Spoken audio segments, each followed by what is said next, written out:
रोज हवे सुहाना मौसम, ठंडी ठंडी चलते बयार। चल संगी घूमे बर जाबो, देखन दुनिया के श्रृंगार।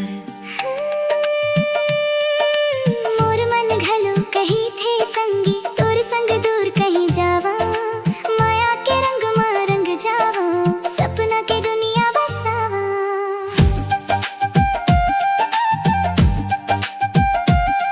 चल संगी सपना नगर, तोला घुमा बर ले जावा। नदिया किनारे पहाड़ी ऊपर, तोर संग फोटो खिंचावो। तोर हाथ में मोर हाथ रहे, माया के बात दिन रात रहे। चंदा तारा गवाही देवे, हमर जोड़ी संग संग रहे। ले चल संगी दूर कहीं, जी हाँ सिर्फ तोर मोर कहानी।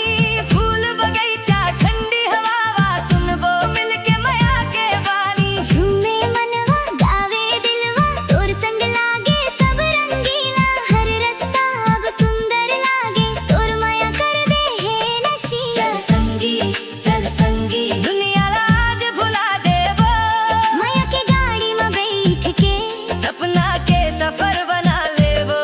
चल संगी हंसी खुशी के गीत गाबो। तोर मोर ये प्यारा रिश्ता, सातों जन्म निभावो।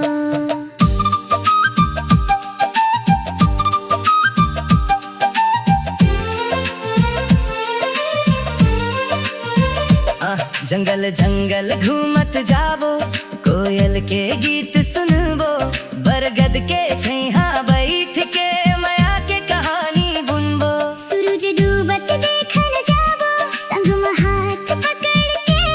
तोर आँखी के चमकला संगी, रखहूँ दिल में जकड़ के। नदिया पानी चमकत रहे, जैसे चांदी के धार। तोर संग बीते हर घड़ी, लागे मोला त्योहार। फूल की खुशबू, चंदा की रोशनी, सब कुछ सुंदर लागे। तोर संग माया के सफर, दिल ला नहीं थकागे। चल संगी पहाड़ी ऊपर घर बनाबो। माया की छोट कुन दुनिया में, सुख के दीप जलाबो। चल संगी सपना ला सच कर जाबो। हाथ में हाथ धर के संगी, दुनिया भर घूमाबो। सेल्फी लेबो रील बनाबो, माया के स्टेटस लगाबो। घूम घूम के शहर शहर में अपन कहानी सुनाबो। तोर मुस्कान मोर ताकत, तोर खुशी मोर संसार। तोर बर धड़कत है दिलवा, तोर बर हवै ये प्यार। तोर संग हर दिन त्योहार, दिल में बस गे तोर प्यार। जी हाँ देखवो ही दिखथे, मोर सपना के संसार। रही वो संगी जन्म जन्म, नहीं छोड़बो तोर हाथ। माया के ये मीठा बंधन, रहे हमेशा संग साथ। बरसत बूंदा गिरे ये धीरे, भींजे तोर चुनरिया। देख देख के तोला संगी, घर काए मोर जिया। छाता एक संग धर के, चलन लागन हम दोनों। माया के बरसात में संगी, भूल गए न दुनिया के कोनों। चाय के कप ठंडी हवा, बैठ के बातें करबो। तोर मोर सपना के दुनिया, धीरे धीरे सजाबो। चल संगी सपना नगर, माया की नैया पार कर। तोर संग जिए बर संगी, मोर दिल होगे बेकरार।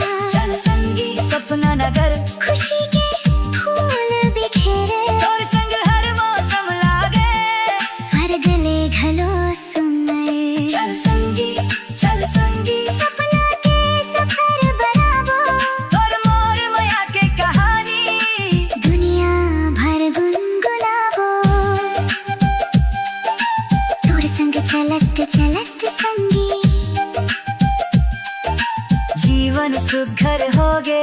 तोर माया पाकर मोर दे, खुशी ले भर गे। चल संगी सपना नगर, चल संगी सपना नगर।